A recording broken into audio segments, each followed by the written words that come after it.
Now, we didn't talk about this beforehand, and I don't want to put you on the spot, but do you want to read? Is there something sure, you could read from the book just to give us all a flavor? Sure, I can read.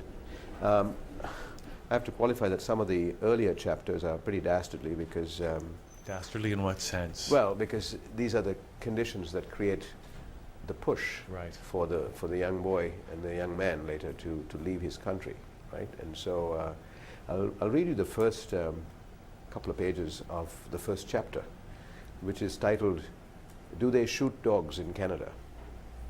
Okay, now this is set in Sri Lanka in 1961, when Martin is 6 years old. Okay, so Martin James's brother Paul was born 2 days after Easter in 1961.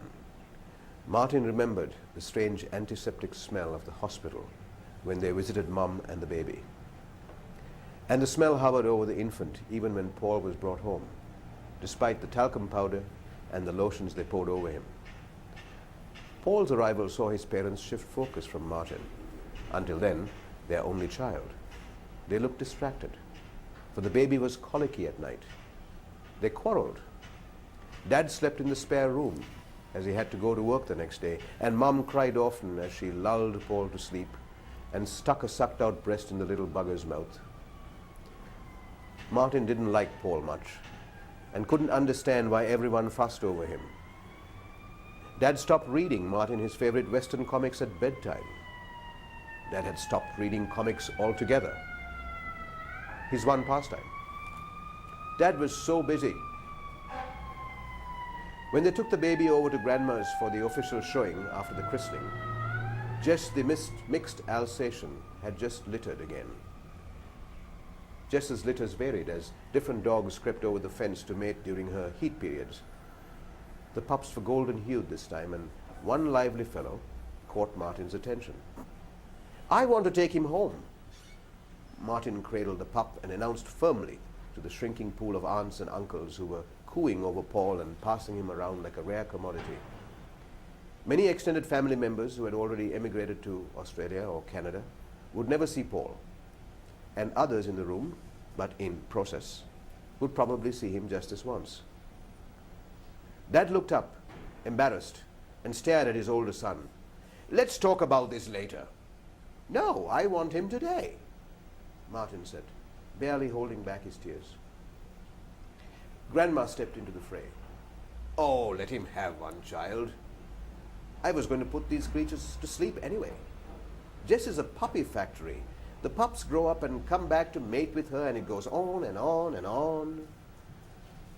So as Mom and Dad coddled Paul in the taxi, Martin petted the little pup in his arms, naming it Goldie, before they got home. I'll read another small page, if that's okay. This is where the connection with Ulysses and Odysseus comes into play.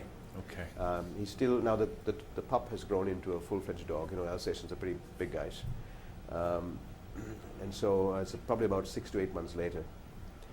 Martin yearned for the long walks he used to take with his mother before Paul arrived, for the stories she read him on those walks when they would sit in the shade of the coconut tree where the river skirted the southern end of Pereira Gardens.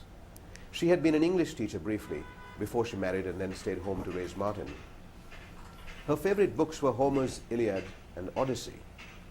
Martin was captivated by the courage of Hector and Paris, but Odysseus, or Ulysses as he was otherwise known, was his real hero.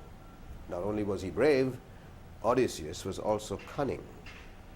Martin missed laying back in the grass and looking up at the sky between the waving coconut fronds, listening to his mother's animated voice conjure up scenes of chariots and sword fights and monsters, hearing the yells of men locked in mortal combat, feeling the gush of blood and smelling the sweat of human endeavor.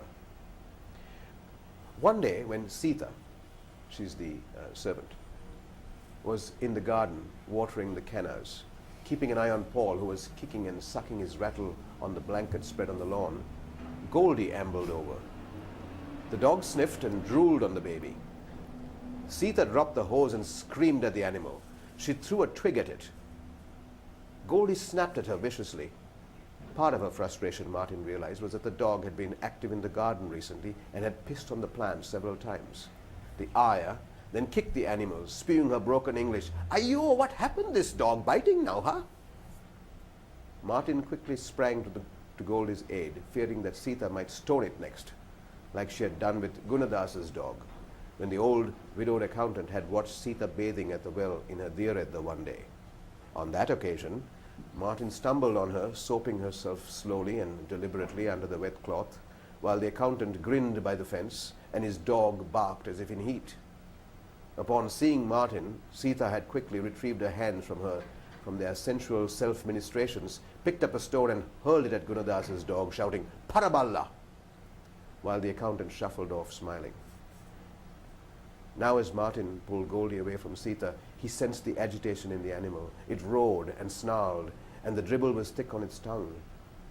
That night it barked a lot, and Dad got up several times shouting, "That bloody dog! What the hell has got into it?" I'll stop there.